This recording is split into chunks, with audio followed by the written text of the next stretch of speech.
नमस्कार साथियों, आप सभी का स्वागत है एजुकेशन लाइन में। दोस्तों, कक्षा 9वीं का इंग्लिश का जो पेपर है वो इस वीडियो में आपको बताने वाला हूं। तो पेपर आपके लिए बहुत इंपॉर्टेंट है। आपकी परीक्षाएं स्टार्ट होने वाली है 13 तारीख से। और किसी डिस्ट्रिक्ट में दोस्तों पहले हिंदी का पेपर होगा और किसी डिस्ट्रिक्ट में पहले इंग्लिश का पेपर। तो आपको कोई टेंशन लेने की ज़रूरत नहीं है। ओवरऑल आपका जो सब्जेक्ट का सिलेबस है जो भी है वो सभी का सेम है। तो यहाँ पे देखिए दोस्तों, सबसे पहले आपको एक पैसेज दिया जाएगा। पैसेज आपको पढ़ के करना है, आप आराम से इजीली पढ़ के कर पाएंगे, इसलिए इस पे अपन ज़्यादा फोकस नहीं करेंगे। इसके अलावा जो भी टॉपिक है उन पे अपन फोकस करेंगे। यहाँ पे देखिए दोस्तों, सेकंड सेक्शन जो आपका बी सेक्शन होगा उसमें दोस्तों आपको राइटिंग लेटर वगैरह है, ग्रामर का जो है वो लिखने को पूछा जाएगा। यहाँ पे आप देख पा रहे होंगे, imagine that you are Ram living at housing board Jodhpur, write a letter to your friends Sachin for thank him for birthday present, you may touch upon the following point. मतलब यहाँ पे आपको एक बर्थडे है अपने दोस्त का, उसको आप बर्थडे प्रेजेंट जो कर रहे हैं, गिफ्ट वगैरह कर रहे हैं, उसके रिगार्डिंग यहाँ पे एक आपको क्या करना है, लेटर राइटिंग है वो लिखना है। ठीक है। अब इसके बाद देखिए यहाँ पे ये जो टॉपिक है वो आपको इंक्लूड करते हुए चलना है। इसके अलावा दोस्तों दूसरा है जो है, you are Radhika of class 9th, you are ill यानी तुम बीमार हो, you can not attend school, write a email to your class teacher to grant you. यानी कि दोस्तों पहले ज़्यादातर आपके एप्लीकेशन पूछी जाती थी, लेकिन आजकल एप्लीकेशन को हटा दिया गया है। ईमेल राइटिंग पे ज़्यादा फोकस किया जा रहा है। क्यों? क्योंकि आने वाले जो टाइम है, या फिर अगर अपन प्रेजेंट की बात करें तो ईमेल राइटिंग है, कंपनियों में किसी भी सेक्शन माने ईमेल राइटिंग पे सबसे ज़्यादा फोकस किया जा रहा है। तो आप ये देख लेना। इसकी मैं आपको पीडीएफ फाइल है वो ऑलरेडी आपको वहाँ पे दे दूँगा व्हाट्सअप और टेलीग्राम से, आंसर सहित आप वहाँ से ले लेना। इसके बाद देखिए यहाँ पे अगला क्वेश्चन है, राइट ए पैराग्राफ। पैराग्राफ आपको ज़रूर पूछा जाएगा। पैराग्राफ में आप देखिए 60 से 80 वर्ड या 100 वर्ड तक आपको पूछा जाएगा। मॉर्निंग वॉक यहाँ पे दिया गया है, मॉर्निंग वॉक वो बेस्ट होता है। अब यहाँ पे डैश डैश खाली छोड़ दिया गया है, तो आपको इनको आराम से भर लेना है। मतलब आप इनका हिंदी अनुवाद कीजिए और आराम से भर लीजिए। दूसरा है, write a short speech on good health habit. ये आप आराम से कर पाएंगे।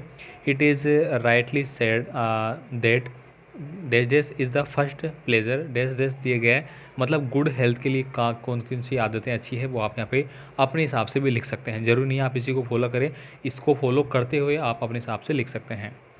नेक्स्ट देखिए, क्वेश्चन नंबर 4 है, write a story with the help of given outline. यानी आपको एक स्टोरी राइटिंग है वो लिखना होगा। स्टोरी राइटिंग में आपको 2-3 स्टोरियाँ दी जाएगी जो कि ऑलरेडी छोटी कक्षाओं में दी जाती थी, वो ही आपको लिखना है। ठीक है। यहाँ पे देखिए, एन ओल्ड फार्मर, ठीक है, और एक ओल्ड फार्मर था और हिज 4 सन, उसके 4 बच्चे थे। ठीक है। तो ये सब कुछ आपको यहाँ पे बताना है।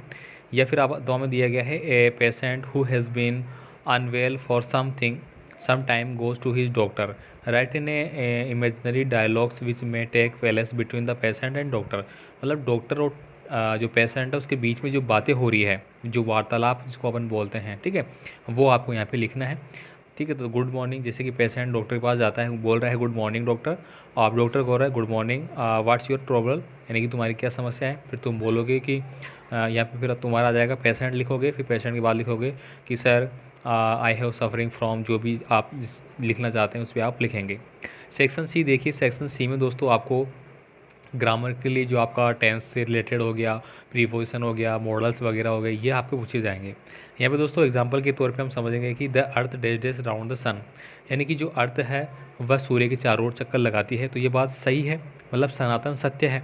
जो सनातन सत्य वाक्य होते हैं उनमें अपन क्या यूज़ करेंगे, प्रेजेंट इंडेफिनिट। ठीक है। तो रिसॉल्व, इज रिसॉल्विंग, रिलॉट और रिलॉस। तो यहाँ पे ऑप्शन नंबर डी आपका सही आंसर लिख देना है। यहाँ पे देखिए, माई mother always dash dash the temple in the morning, यानी मेरी माता है वो क्या कर रहा है, ऑलवेज हमेशा, in the temple in the morning, सुबह सुबह क्या जाती है, मंदिर में जाती है। ठीक है। तो यहाँ पे आप भरेंगे गो, वेंट, गोज और गोन। अब यहाँ पे देखिए, माई मदर ऑलवेज, अब ऑलवेज का दिया गया है मतलब हमेशा। ठीक है। डेली रूटीन की बात की गई है। अब यहाँ पे वेंट तो आएगा नहीं, फास्ट टेंस हो गया। ठीक है। गोन का मतलब जा चुकी है, तो लेकिन चुकी थोड़ी है यहाँ पे, तो कंटिन्यू की बात की जा रही है कि वो जाती है। ठीक है। तो आप यहाँ पे उसके हिसाब से भरेंगे, my mother always go to the temple in morning. ठीक है। इसके बाद देखिए, fill in the blank with the correct form the verb, आपको वर्ब है वो भरना है। ईच ऑफ द गर्ल, यानी कि ईच ऑफ के बारे में आपसे पूछा गया, ईच ऑफ द गर्ल्स, यानी कि प्रत्येक लड़की की बात की जा रही है, होनेस्ट, है ना, प्रत्येक की बात की गई है, यानी कि एक एक की बात की गई है। ठीक है। ईच का मतलब क्या होता है, प्रत्येक।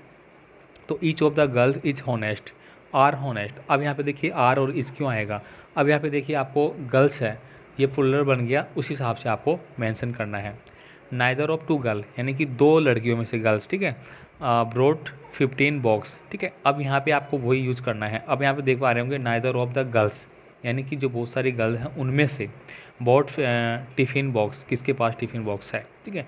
तो वही आपको यूज़ करना है हैज़ और हैव के हिसाब से। नेक्स्ट देखिए fill in the blank with the suitable determine. अब डिटरमाइन है वो आपको भरना है। डिटरमाइन कैसे भरेंगे, they have dash dash book यानी कि दे हैव वो कुछ किताबें रखते हैं। तो लिटिल, लिटिल क्या होता है, अनकाउंटेबल के लिए यूज़ होता है, लेकिन बुक को हम काउंटेबल कर पाएंगे।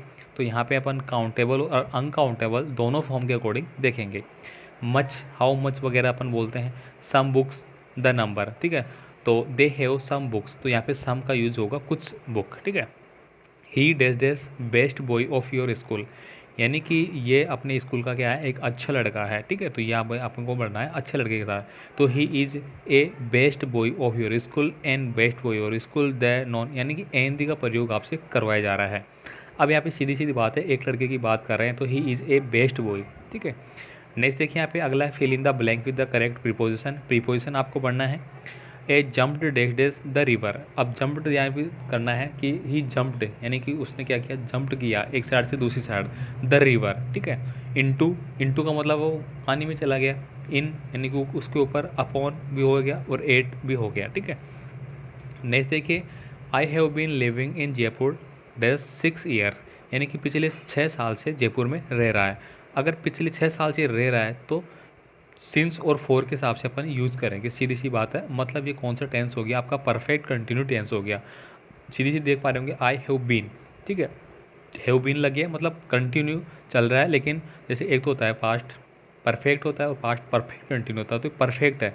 अब हैव लगा है यहाँ पे तो सीधी सीधी बात है, कंटिन्यू की बात हो रही है, प्रेजेंट टेंस है तो प्रेजेंट टेंस में आपको चलना है। मतलब अगर आपका निश्चित है, देखिए यहाँ पे 6 ईयर दिया गया है, मतलब पक्का है कि 6 साल से रह रहा है। तो जो पक्की बात होती है 6 साल से रह रहा है तो उसमें हमें सिंस बढ़ना होता है। अगर अनिश्चित काल है कि मैं लास्ट कुछ भी मान लीजिए जिनमें अनिश्चित समय पता नहीं है, उसमें अपन फोर यूज़ करते हैं, ठीक है। इसके बाद देखिए सेक्शन डी आपको दिए गए, I was born into a middle class Tamil family. मतलब सेकंड फिर आपको एक पैसेज दिया जाएगा और पैसेज को तो आप देखिए आराम से कर पाएंगे। पैसेज को मैं यहाँ पे रटाऊँ और दूसरा आ जाए तो कोई दिक्कत नहीं है। नेक्स्ट देखिए यहाँ पे कुछ क्वेश्चन आपको पूछे जाएंगे। Answer the any 3 question is about 15 to 20 word यानी कि आपके जो बुक के क्वेश्चन है वो आपको यहाँ पे इनपुट करने हैं। How old are Margie and Tommy, ठीक है। Fun, the fun they had इस चैप्टर से लिया गया है। Who are the people in Kezia families, give out qualities at last two of the doctor, the snake and the mirror यानी कि ये चैप्टर है वो आपके यहाँ पे इंक्लूड किए गए हैं। इसके बाद देखिए सम क्वेश्चन और आपको यहाँ पे मिलेंगे। यहाँ पे देखिए 11 नंबर का क्वेश्चन है, answer any one of the question is about 30 word में आपको देना है। Who is the real culprit according to the king, why does he escape, ठीक है, पनिशमेंट, ये आपको इस चैप्टर से लिया गया है। नेक्स्ट में बात करूँगा explain any of the stanzas along the with reference to context, इनको आपको एक्सप्लेन करना है, ठीक है। They look what you did you through, ठीक है, ये आपको मिलेंगे, 2 मिलेंगे अथवा में से आप कोई सा भी कर सकते हैं। 30 नंबर का क्वेश्चन है, आंसर यानी question on the following 2 into 30 word में आपको आंसर देना है। डू यू लाइक रेन यानी कि क्या तुम बरसात को पसंद करते हैं। What do you do when it rain steadily और heavily as describe in the poem, मतलब हल्की बारिश या तेज़ बारिश किस प्रकार की, ठीक है। नेक्स्ट देखिए how does the poem the road not taken conclude, इसके बारे में बताना है। हाउ डज द पोएम में क्या कह रही है, किसके बारे में इंडिकेट कर रही है ये पोएम है, क्या संदेश इसमें दिया गया है, आप आराम से लिख सकते हैं। आप देखिए उसको समझने की कोशिश कीजिए, अगर आप इजीली समझ पाएंगे तो आप आराम से लिख पाएंगे। बाकी आपको क्वेश्चन आंसर यहाँ पे मिल रहे हैं, ठीक है, इनको आपको इंक्लूड करना है। Write a short paragraph on the importance of traffic light, last question है ट्रैफिक लाइट का हो गया।